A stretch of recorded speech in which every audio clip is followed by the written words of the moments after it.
diseminasi dari hasil penelitian. Jadi salah satu hal yang biasanya itu penting untuk dilakukan ketika kita sudah menjalankan penelitian dan sudah mendapatkan hasilnya itu adalah mendiseminasikan kepada pihak-pihak yang relevan agar penelitian kita bisa berguna. Nah, kalau misalnya nanti dari kalian ada yang belum jelas atau ingin bertanya bisa diinterupsi dan juga bisa memberikan respon melalui chat ya, melalui chat atau juga bisa angkat tangan ya. Jadi silakan diinterupsi sewaktu-waktu.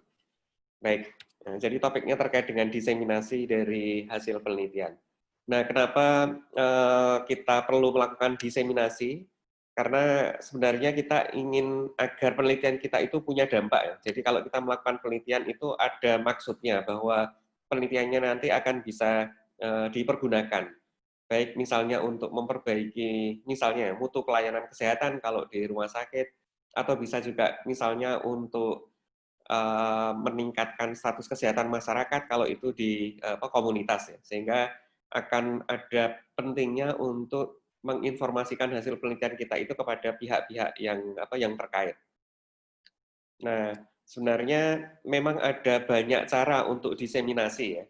Kita akan mendiskusikan beberapa, tapi ada prinsip-prinsip yang harus kalian ketahui bahwa mendiseminasikan hasil penelitian itu ya paling tidak ada beberapa prinsip dasar. Yang pertama terkait dengan engagement dari stakeholder atau keterlibatan stakeholder. Stakeholder di sini bisa sangat luas. Misalnya kalau penelitian kita terkait dengan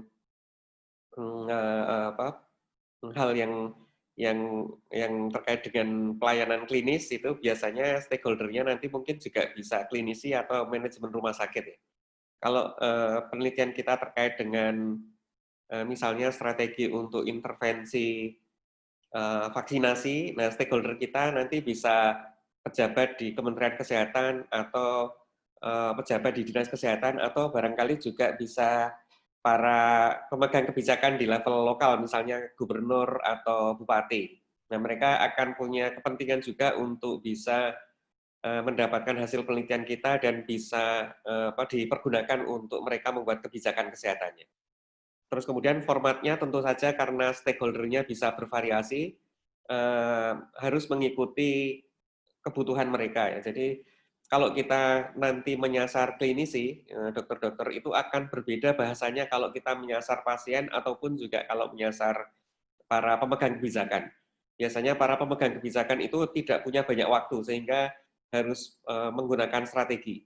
Nah, nanti mungkin kita diskusikan beberapa hal yang terkait dengan itu.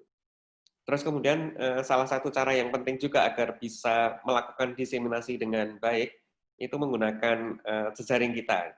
Nah, barangkali memang mungkin kalau kalian belum punya banyak jejaring karena masih mahasiswa sekarang, tapi bisa memanfaatkan jejaring yang ada, misalnya lewat CIMSA ya. Kan banyak yang jadi anggota CIMSA juga kan ya, atau mungkin lewat organisasi mahasiswa itu sebagai salah satu cara juga. Nah, nantinya kalau sudah bekerja itu akan banyak channel yang lain, misalnya melalui organisasi profesi. Terus tentu saja akan disesuaikan dengan konteksnya. Dan konteksnya misalnya contohnya sekarang kan kita baru mengalami pandemi COVID ya. Nah, itu termasuk konteks yang bisa kita target sebagai hal untuk didiseminasikan. Dan umumnya kalau konteksnya situasi pandemi itu kita perlu penelitian yang harus cepat untuk diinformasikan. Misalnya kemarin ada telaah kajian mengenai uh, hidrokloroquine ya, hidroksikloroquine yang itu ternyata malah memberi dampak yang tidak baik sehingga itu perlu disebarluaskan dengan segera. Nah, ini termasuk salah satu konteks yang bisa tadi kapan kita harus diseminasi. Nah, umumnya memang tidak perlu harus menunggu penelitian selesai dan juga tidak perlu harus ketika penelitian selesai harus dipublikasi, tapi bisa tergantung situasi. Misalnya ketika kita sudah punya preliminary result, itu bisa di-share juga ke khalayak yang membutuhkan. Jadi mungkin sedikit mengenai prinsip dasar tadi itu. Nah, tool untuk diseminasi itu sebenarnya sangat luas, sangat ya bervariasi. Mungkin ini yang tergolong tradisional ya, yang di awal-awal ini ya. Ada research report, peer review papers atau di jurnal-jurnal ilmiah, kemudian konferensi, kemudian juga ada policy brief, press release, bahkan untuk menyasar masyarakat itu juga bisa melalui newspaper atau mungkin majalah majalah ilmiah. Nah, sekarang sudah mulai banyak juga yang sifatnya itu lebih luas dan mungkin lebih mudah dilakukan, misalnya sosial media, blog, dan ya hal-hal yang terkait dengan fasilitas yang berbasis internet. Nah, ini salah satu yang juga bisa disasar. Tapi untuk kepentingan akademik, kita barangkali akan menyasar format yang tradisional, yang beberapa yang di atas ini. Dan juga mungkin nanti yang punya kepentingan untuk bisa merubah kebijakan, misalnya policy brief. Nah, ini salah satu contoh diseminasinya dalam wujud research report. Barangkali kalian sudah ada yang mungkin terlibat penelitian dengan dosen ya di FKKMK. Nah, umumnya dosen itu punya skema penelitian yang didanai, baik misalnya oleh universitas, oleh fakultas maupun juga oleh penyandang dana dari luar ya, misalnya WHO. Nah, kalau kalian terlibat itu nanti mungkin akan bisa merasakan ya. Jadi biasanya kita harus membuat laporan. Nah, laporan itu adalah dokumen yang isinya sangat lengkap biasanya karena itu untuk pertanggungjawaban. Nah, ini yang juga biasa dilakukan. Nah, yang menarik itu sebenarnya banyak hal akan bisa di-generate dari research report itu. Misalnya kalau kalian nanti ingin presentasi di seminar internasional itu bisa mengekstrak data yang dari research report tadi itu menjadi file presentasi misalnya. Atau kalau nanti ingin publikasi itu juga bisa membuat manuskripnya itu dari research report ini. Termasuk juga kalau ingin membuat policy brief itu data dan informasi yang ada itu bisa juga dari research report. Nah, salah satu cara yang juga menarik untuk ditarget, terutama bagi pemula, itu adalah melalui presentasi poster. Nah, saya kurang tahu apakah ada yang sudah pernah mungkin bantu dosen atau ya mungkin institusi untuk penelitian. Karena umumnya mungkin nanti akan punya kesempatan juga untuk melakukan poster presentasi ya. Kalau di universitas itu kan ada beberapa skema untuk presentasi misalnya biomik ya yang sekarang akan dilaksanakan sekitar akhir tahun ya. Biomik yang itu didanai juga. Nah, itu bisa wujudnya poster presentasi ya. Atau juga bisa full paper atau oral presentasi. Tapi kalau poster presentasi itu salah satu cara yang paling mudah untuk ditarget karena umumnya ketika kita belum selesai penelitian tetapi sudah mendapatkan hasil awal itu bisa dipresentasikan juga kepada audiens. Yang umumnya kalau poster presentasi itu kepada khalayak yang mungkin punya minat yang sama, misalnya kalau di organisasi profesi itu kita nanti bisa ketemu dan sharing untuk mempresentasikan hasil dari penelitian kita meskipun masih tahap awal dan belum selesai belum selesai penelitiannya. Dan itu juga memungkinkan kita nanti untuk menjalin jejaring. Nah, kita biasanya juga banyak melakukan ini yang di sebelah kiri ini adalah salah satu contoh poster. Biasanya sangat ringkas isinya, terus kemudian juga mungkin malah lebih banyak format yang visual, tidak terlalu banyak teksnya. Dan ya memang diupayakan bisa menarik dan bisa mungkin mudah ditangkap pesannya itu. Dan nanti biasanya akan menarik perhatian peneliti lain juga untuk mengajak kolaborasi. Nah, salah satu yang juga relatif populer itu adalah melalui forum ilmiah, misalnya ada konferensi, ada seminar, dan itu kita bisa submit paper kita untuk dipresentasikan secara oral. Nah, ini mirip juga dengan poster tadi, itu sifatnya juga bisa preliminary, jadi belum selesai tapi bisa dipresentasikan dan mungkin manfaat penelitiannya itu sudah bisa digambarkan itu bisa diinformasikan kepada peneliti yang lain juga. Terus ini juga akan punya pengaruh penting karena bisa untuk menjalin jejaring dengan peneliti lain yang barangkali nanti akan punya minat untuk mengajak kolaborasi untuk membandingkan hasil penelitiannya.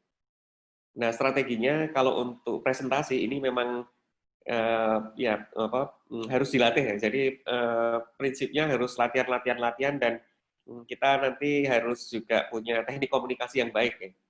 Ya sebenarnya mungkin dengan model online seperti ini itu tidak mudah untuk mengekspresikan ya. Tapi kalau langsung itu kita harus punya kemampuan untuk mengekspresikan ide kita. Jadi harus menarik, terus kemudian juga melakukan eye contact ya. Jadi tidak hanya membaca teksnya, tapi juga audiens itu harus ajak berinteraksi juga. Nah ini salah satu cara juga melalui oral presentations ya.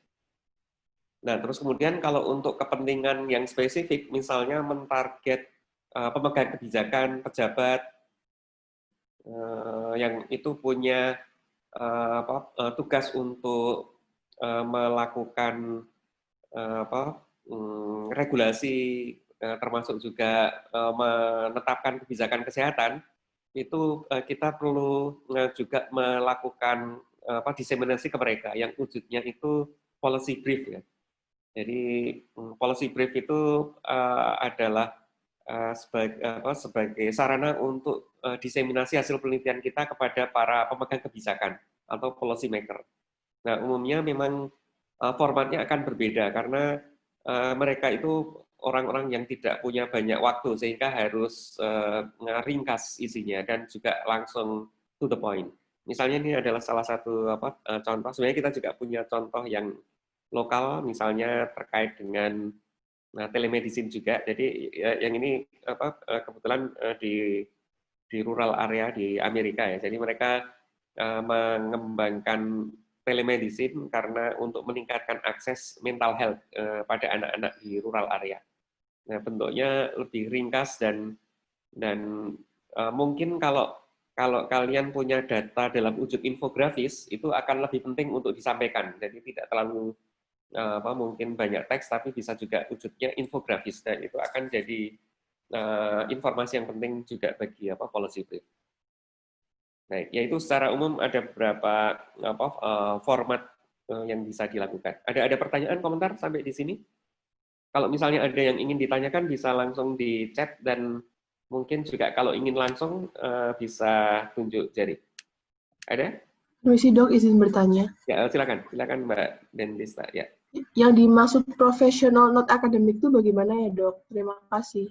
Oh ya, baik ya. Jadi untuk ini policy brief ya. Jadi untuk policy brief itu yang kita target itu adalah orang-orang yang profesional di bidangnya, tetapi mereka bukan dari institusi akademik dan bahasa akademik dengan profesional itu bisa berbeda. Jadi kalau bahasa akademik itu kan kita ada kaidah-kaidahnya itu dan sangat teknis itu. Tapi bahasa profesional itu mereka to the point dan ringkas itu. Jadi misalnya yang dimaksud profesional di sini itu adalah misalnya pejabat. Jadi pejabat itu barangkali kalau kita nanti mungkin menggunakan format akademik, misalnya ada banyak gambar dan tabel dan teks itu mungkin tidak akan terlalu menarik. Maaf sebentar.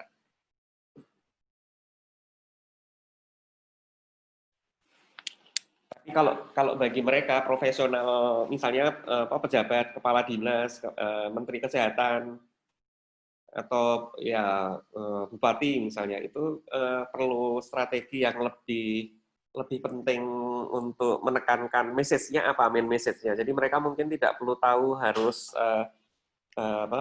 detailnya, tetapi langsung fokus ke message-nya apa. Maaf sebentar saya ambil charger karena baterainya mau habis.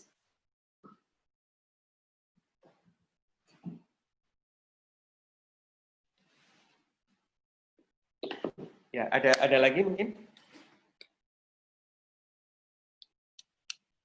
Kalau kalian kenal infografis ya? infografis.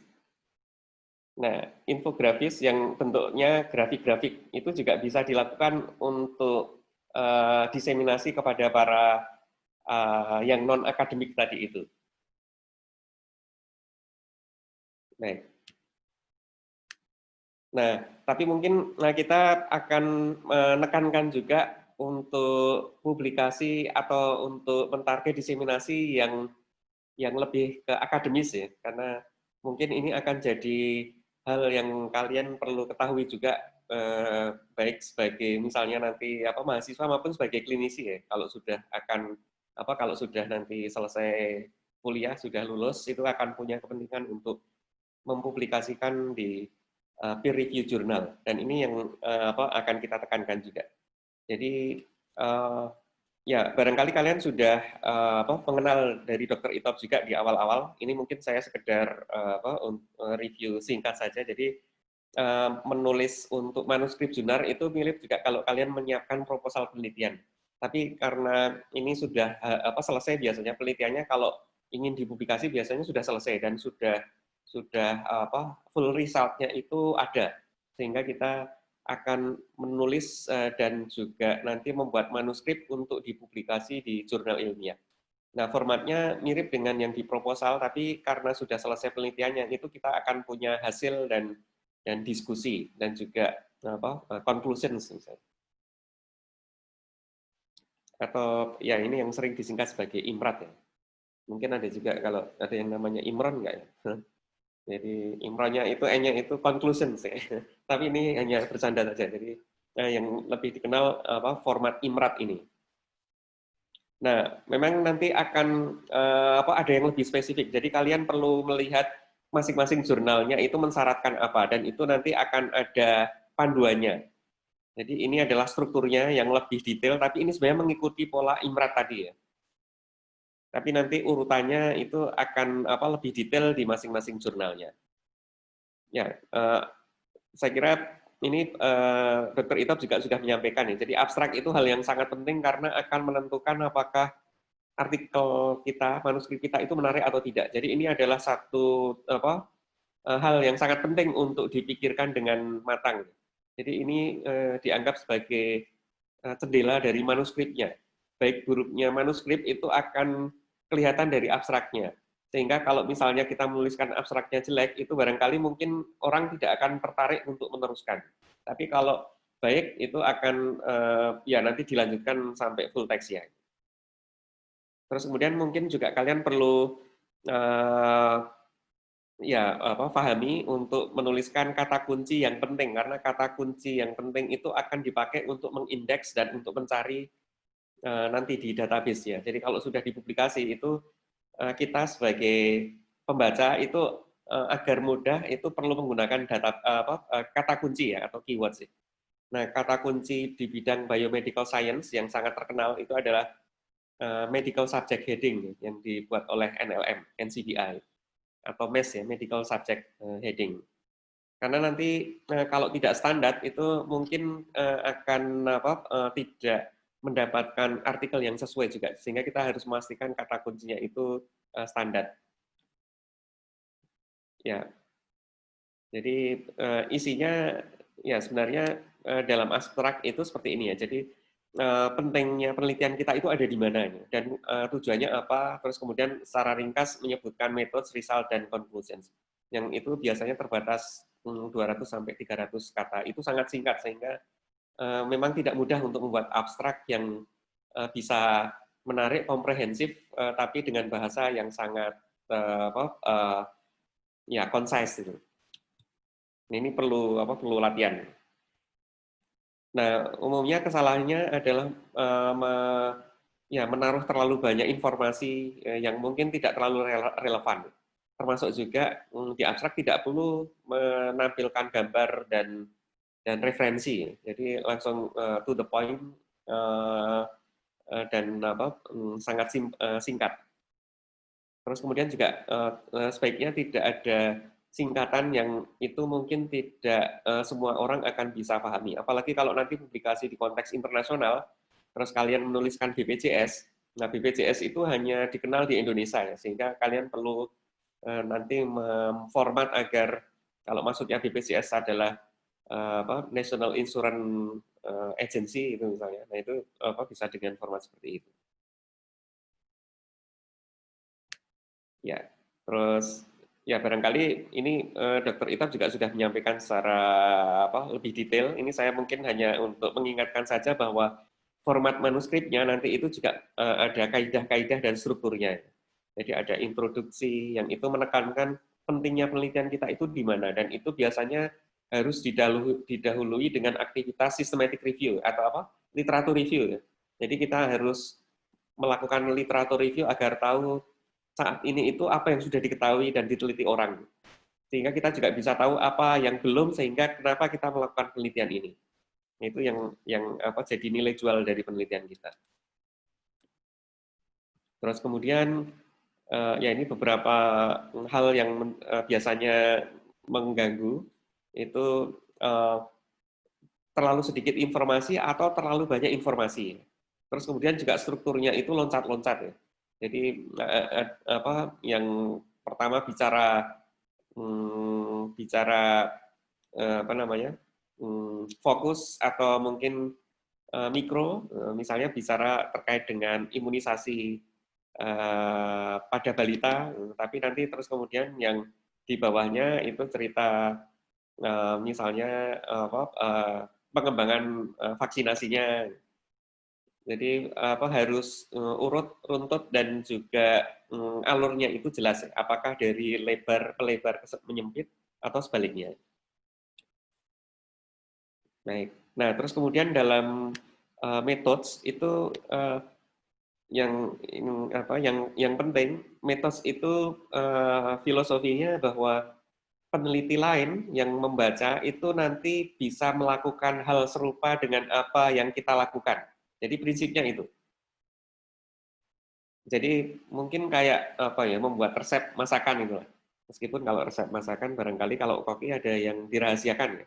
Tapi kalau penelitian ini itu tidak dirahasiakan. Jadi harus ditampilkan dengan detail sehingga kalau ada orang lain ingin melakukan penelitian yang serupa, itu bisa dengan membaca metode kita. Jadi step by step-nya itu bisa bisa diikuti. Nah, ini salah satu hal yang harus dilakukan. Karena kepentingannya adalah bahwa peneliti lain itu harus bisa mereproduce penelitian kita yang nanti bisa untuk konfirmasi dan membandingkan penelitian kita. Dan ini sangat penting untuk diketahui, dipahami seperti itu. Jadi step by step-nya itu harus jelas. Jadi prinsip dasarnya itu. Baik. Nah, kalau dalam konteks ini methods itu biasanya kesalahannya adalah minim informasi sehingga peneliti lain tidak bisa melakukan hal yang serupa. Ya, terus kemudian di hasil, ya hasil itu kuncinya adalah summary dari data kita yang biasanya ditampilkan dalam wujud graf, tabel, grafik atau ya misalnya bar chart atau pie chart atau bisa peta. Jadi intinya adalah summary dari data yang kita olah itu seperti apa, nah itu ditampilkan di sini. Dan itu umumnya bisa menjadi salah satu strategi juga untuk memulai penulisan, itu bisa mulai dari result-nya. Karena nanti kan kita sudah barangkali punya keinginan akan menampilkan data yang penting, misalnya bahwa merokok menyebabkan kanker ya, terus kemudian ada data baik dari hasil misalnya tabel kajian epidemiologinya maupun mungkin juga dari hasil laboratorinya. Nah, itu bisa kita tampilkan untuk memulai kita menulis manuskrip yang mungkin umumnya banyak diacu orang karena memulai dari data itu lebih mudah nanti untuk maju ke belakang membuat latar belakangnya dan kemudian nanti mundur membuat diskusinya. Nah, salah satu yang juga penting itu adalah diskusi. Jadi diskusi itu untuk mengkonfirmasi apakah penelitian kita itu menjawab hipotesis atau tidak. Dan juga nanti akan punya kepentingan untuk apakah ada kontribusinya dengan pengetahuan. Jadi kalau misalnya penelitian kita itu dasarnya adalah adanya gap yang belum kita atau belum diketahui, misalnya ya kalau sekarang dengan strategi untuk intervensi COVID misalnya, apakah model screeningnya itu dengan PCR atau dengan rapid test, kan masih ya kontroversial. Nah, kita bisa terus kemudian membuktikan ternyata yang bagus adalah dengan PCR misalnya. Nah, itu bisa sebagai salah satu kontribusi. Yaitu contohnya ya. Jadi kontribusi dari penelitian kita ke knowledge itu apa? Bisa juga nanti akan terkait dengan praktek klinis ya. Jadi misalnya ada model diagnosis baru, itu juga bisa didiskusikan di sini. Dan kelebihan kekurangannya itu bisa didiskusikan. Termasuk juga apa saran untuk peneliti lain dan pengembangan selanjutnya itu juga bisa dimasukkan di conclusion. Dan ini yang nanti akan mempengaruhi pentingnya penelitian kita itu di mana. Jadi apakah punya kontribusi atau tidak. Baik. Ya, ada pertanyaan sampai di sini?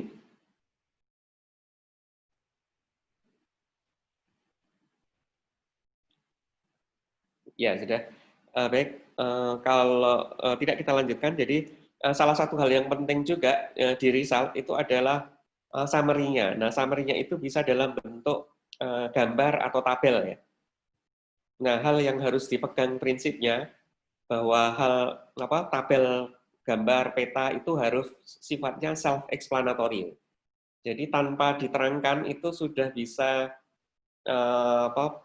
pembaca menarik kesimpulan dari sana. Jadi tanpa harus banyak teks dan mungkin juga tidak perlu harus ada narasi detailnya, tapi harus bisa key message-nya itu ditangkap. Terus kemudian juga sebaiknya kalau gambar itu resolusinya tinggi, karena umumnya masih ada yang dicetak juga, sehingga kalau resolusinya rendah itu biasanya kalau dicetak akan pecah. Karena umumnya antara yang di layar komputer dengan yang di versi cetaknya itu akan berbeda, sehingga biasanya disarankan untuk resolusinya tinggi. Jadi kalau mungkin gambaran kasarnya kalau di layar itu diperbesar 3 kali masih jelas, nah itu mungkin minimal seperti itulah, jadi tidak pecah. Ya, nah ini salah satu contoh ya. Memang mungkin ini untuk kepentingan akademik ya, yang tabel itu bisa banyak message ditampilkan. Misalnya yang di sini itu ada banyak populasi variasinya, terus kemudian juga ada data mean, standar deviasi, kemudian juga jumlah sampelnya. Sehingga biasanya kalau untuk kepentingan akademik, tabel itu salah satu cara yang strategis untuk bisa menampilkan banyak informasi. Nah, ini ada strukturnya juga. Jadi kalian juga nanti perlu mengikuti dari masing-masing jurnal, itu biasanya mereka punya standar sendiri. Tapi umumnya seperti ini. Jadi kalau kalian lihat, biasanya garisnya itu juga tidak di semua sel ya. Tapi biasanya di atas sendiri untuk membedakan dengan title column, dan yang di bawah sendiri untuk menutup body tabelnya. Jadi tidak di semua, karena itu akan mengganggu mata juga sebenarnya. Sehingga biasanya garis itu minimalis penggambarannya. Terus kemudian ya ini memang lebih ke akademik yang barangkali kompleks kalau misalnya kita ingin menampilkan informasi yang banyak itu bisa dalam wujud tabel tadi, atau juga bisa dalam wujud gambar yang seperti ini ya. Jadi ada dua dimensi ya, satu dimensi ya. Jadi ada akses X dan Y-nya, dan itu harus dipastikan bahwa aksesnya itu jelas. Jadi maksudnya apa? Apakah waktu atau yang lain itu harus tergambar. Terus kemudian juga ini salah satu contoh juga biasanya yang mungkin akan jadi perhatian itu adalah kalau misalnya datanya itu kuantitatif dan misalnya menampilkan dari beberapa kelompok, misalnya kalau yang di sini ada perbedaan treatment ya, ada yang dengan peroksida, hidrogen peroksida dan yang lain ada kontrolnya. Nah, ini kan yang diukur adalah minyak. Setelah melakukan beberapa penelitian, itu masing-masing kelompok diukur minyak. Nah, itu jangan lupa untuk menaruh error bar ya. Karena untuk mencerminkan seperti apa distribusinya ya. Karena kalau error bar-nya itu, misalnya SD ya, SD-nya itu tinggi, itu berarti variasinya sangat tinggi, sehingga mungkin juga akan mengganggu hasil analisisnya nanti. Kalau ternyata kelihatannya, mungkin salah satu contoh sederhana ya, kalau kita mengukur, ya ini di kelas, ini kan kita mengukur ada yang pria dan wanita, karena ada 2 kelompok pria wanita. Kita ukur ternyata ya ada satu teman kita yang sangat tinggi, karena pemain basket ya, kebetulan pria ya, sangat tinggi. Nah itu padahal sebenarnya sebagian besar, mungkin 50% dari populasi itu tingginya mirip-mirip, tapi itu akan terganggu karena yang satu tadi itu jadi outlier. Nah, outlier tadi itu akan bisa kelihatan kalau kita menampilkan error bar seperti ini. Sehingga memang penting untuk ditampilkan distribusi datanya. Jadi seperti ini misalnya, seperti yang di atas ini, yang ada error bar-nya. Terus kemudian salah satu juga yang biasanya populer itu adalah peta ya. Apalagi kalau terkait dengan manajemen kesehatan itu akan banyak kepentingannya untuk menampilkan peta. Dan ini juga biasanya sekarang banyak dipakai untuk policy brief tadi itu. Jadi misalnya ini menggambarkan disparitas dari tenaga kesehatan yang ternyata hanya di pusat kota. Nah itu kalau dibuat tabel itu kayak kepala dinas, ya bahkan mungkin bupati itu mungkin tidak mudah untuk menangkap pesannya. Tapi kalau peta seperti ini, itu akan mudah menangkap pesannya, sehingga terus kemudian ada kebijakan untuk distribusi realokasi tenaga kesehatan ke tempat-tempat terpencil misalnya, dan juga misalnya memberikan insentif yang lebih banyak kepada tenaga kesehatan yang mau bekerja di remote area. Ya.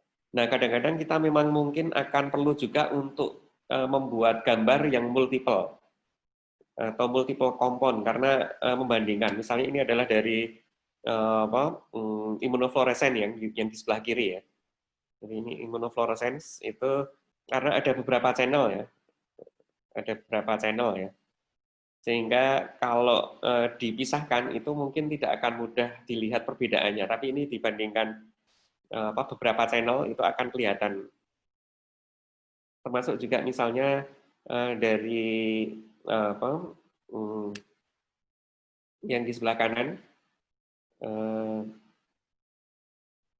elektroforesis ya, gel elektroforesis itu ada 2 band ya. Nah ini perlu dijadikan satu dalam satu gambar atau multiple compound. Karena kalau nanti dipisah gambar 1 dan gambar 4 misalnya, itu akan tidak mudah dibandingkan. Sehingga ini perlu diketahui. Nah, mungkin juga yang penting diketahui, kadang ada yang memerlukan warna, ada yang tidak. Jadi kalau ini imunofluorescens ini kebetulan ada 2 channel dan ini kalau di hitam putih kan itu mungkin tidak akan kelihatan ya, sehingga memang butuh warna. Sehingga kalau memang sebenarnya justifikasi warna itu penting. Kalau bisa di hitam putih kan itu lebih baik hitam putih. Tapi kalau tidak itu harus berwarna. Karena umumnya kalau berwarna itu nanti ada biaya tambahan ya. Meskipun mungkin jurnalnya bisa gratis ya. Tapi karena ada halaman yang berwarna, ada gambar yang berwarna, itu biasanya kita diharuskan untuk ada tambahan charge karena untuk processing warna mereka. Nah ini misalnya hasil dari heat map dari microarray misalnya untuk melihat 38.000 gen yang ada di tubuh manusia.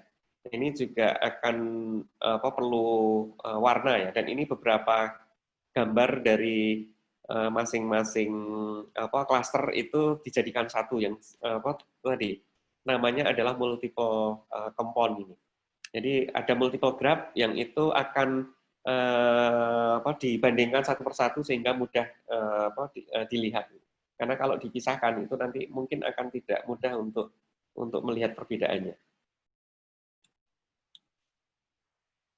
Baik, nah hal-hal yang perlu diperhatikan, jadi apakah besar atau tidak, jadi komposisinya itu perlu dilihat juga, title-nya, kemudian dengan body teksnya itu juga perlu dilihat. Terus kemudian apakah perlu warna atau tidak. Kalau tidak perlu warna, itu sebaiknya tidak perlu diwarnai. Kemudian juga apakah perlu error bar atau tidak. Jadi kalau tadi data kuantitatif dan mungkin agar bisa kelihatan distribusinya itu sebaiknya ada error bars ya. Baik. Nah mungkin juga yang penting ini salah satu contoh kalau sebenarnya tidak semua itu perlu diwarnai. Dan ini mungkin akan sebaiknya tidak perlu warna kalau grafik model seperti ini. Baik. Ada pertanyaan sampai di sini? Kita sampai jam berapa ya?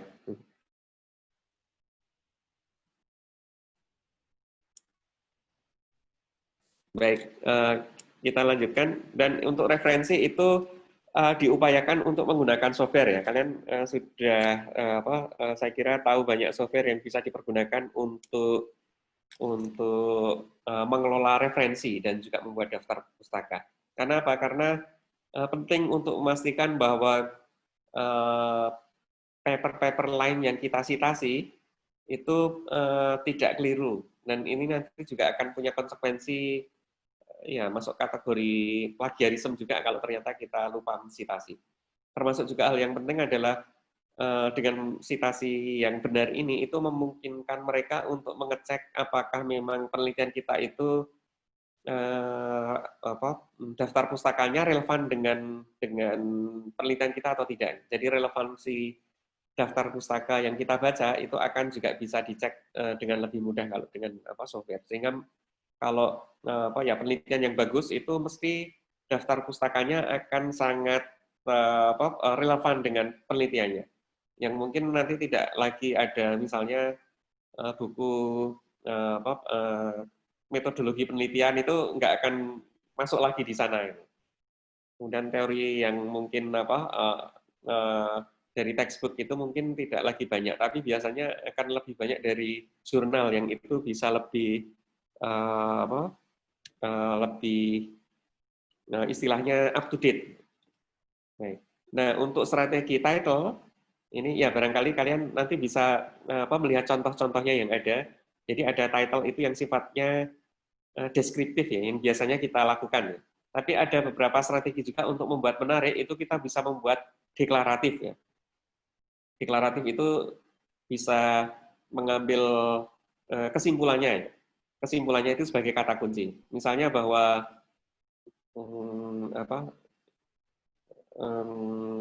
ya PSBB ya, yang ini COVID ini. Itu misalnya PSBB yang tidak ketat itu menambah jumlah kasus COVID misalnya. Nah, itu deklaratif ya. Jadi sebenarnya kesimpulannya yang itu menjadi title-nya. Terus kemudian bisa juga interrogatif atau tanda tanya ini. Jadi misalnya apakah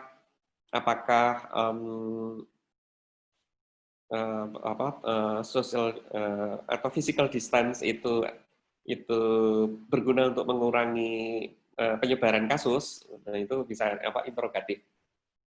Nah umumnya kita yang mungkin populer adalah deskriptif ya, yang itu sudah biasa. Tapi tentu saja kita berusaha untuk membuat penelitian itu menarik sehingga bisa membuat title-nya itu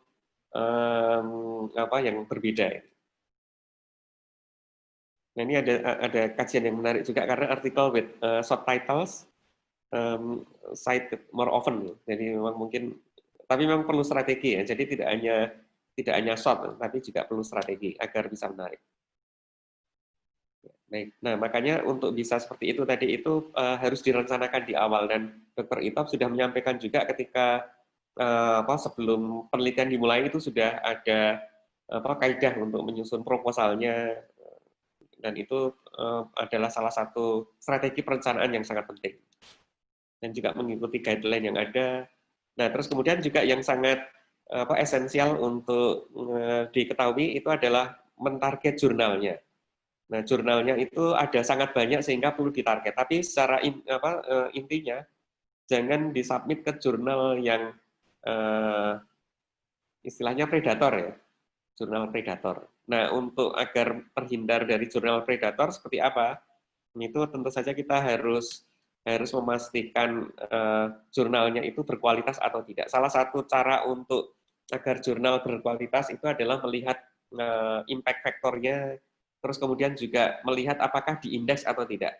Kalau misalnya itu sudah diindeks di database yang kita kenal, misalnya dari PubMed, Medline, kemungkinan itu jurnal yang reputasinya bagus itu. Meskipun mungkin nanti akan juga tergantung kalau kita mentarget impact factor tinggi, mungkin tidak akan mudah menerima manuskrip kita kalau tidak sangat baik. Terus ya ini impact factor itu sebenarnya adalah jumlah rata citasi ya dalam 2 tahun setelah publikasi. Ini sebenarnya kontroversial, tapi ini salah satu yang banyak diaju juga untuk melihat apakah jurnal itu bermutu atau tidak. Nah, intinya nanti kalau misalnya kalian sudah selesai penelitian, sudah menyiapkan manuskrip dengan format yang sesuai, itu terus kemudian nanti disubmit ke jurnal yang kalian pilih. Nah, nanti jurnal akan mereview apakah artikel kita tadi itu layak dipublikasi atau tidak. Nah, ada kemungkinannya nanti direject, jadi tidak diterima, atau diterima dengan revisi minor atau revisi mayor, atau langsung diterima. Nah, kita memang mungkin berharap diterima, tetapi kadang-kadang ada juga yang ketika mengirimkan itu langsung direject, itu juga ada. Tapi yang menarik, kalau misalnya sempat direview oleh mereka, ketika direject itu ada alasannya, sehingga kita bisa memperbaiki mutu tulisan kita dengan membaca hasil reviewnya oleh reviewer mereka, dan kita memperbaiki sesuai dengan apa yang disarankan oleh reviewer, yang untuk kemudian disubmit lagi ke jurnal yang sama atau ke jurnal yang berbeda. Nah, ini link kalau kalian ingin mencari jurnal yang cocok itu apa, sebenarnya beberapa publisher besar kayak Springer itu sudah ada fasilitasnya juga. Jadi kita tinggal memasukkan abstraknya dan title-nya, kemudian nanti mereka akan berupaya untuk mencari kecocokannya, dan nanti ada informasinya, impact factor-nya berapa, waktunya berapa. Jadi waktu processing time-nya itu berapa menit, berapa minggu atau bulan gitu. Ya, baik. Oke ya, terus ya. Nah, yang jadi kunci adalah untuk bisa tadi menulis dengan baik harus mengikuti instruction for authors ya. Jadi jangan membuat format sendiri, tapi mengikuti apa yang sudah disarankan oleh masing-masing jurnal tadi. Ya, ini salah satu contoh apa yang direview sebenarnya. Nah, yang direview nanti akan tergantung jurnalnya, tapi biasanya originalitas ya, orisinil atau tidak. Terus kemudian nanti mutu desain, mutu analisis, mutu diskusinya, dan juga dampak terhadap misalnya sumbangan kontribusi terhadap knowledge yang ada sekarang seperti apa, itu akan jadi penilaian. Sehingga nanti menentukan apakah akan diterima atau ditolak. Dan hal yang juga penting itu hati-hati terhadap ini scientific misconduct. Jadi sebenarnya setiap peneliti itu nanti kalau punya kontribusi itu wajar kalau dimasukkan sebagai co-author ya. Tapi kalau tidak itu jangan melibatkan peneliti atau melibatkan orang lain yang sebenarnya tidak masuk di penelitian, tapi mungkin karena kenal dan agar mengangkat nama itu sebenarnya tidak diperkenankan. Itu ada misconduct namanya give authorship ya. Terus kemudian tentu saja juga tidak boleh falsifikasi, fabrikasi, termasuk juga plagiasi ya.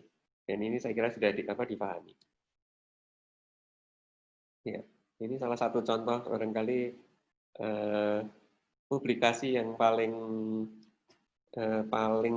pendek dalam sejarah ya. Ini memang kadang-kadang mungkin jurnal ilmiah pun perlu selingan ya, sehingga membuat ide-ide seperti ini. Baik. Nah, mungkin kalian pernah mengenal Haruko Obokata ya.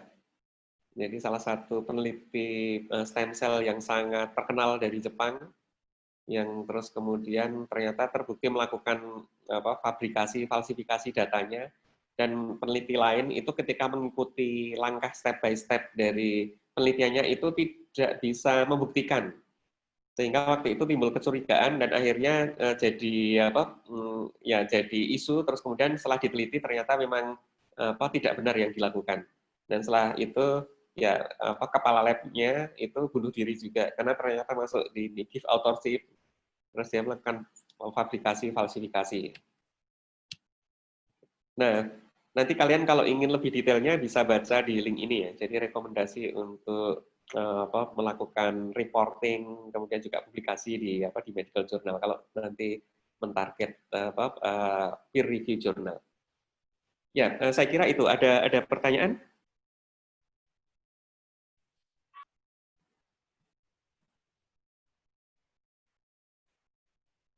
Tidak ada?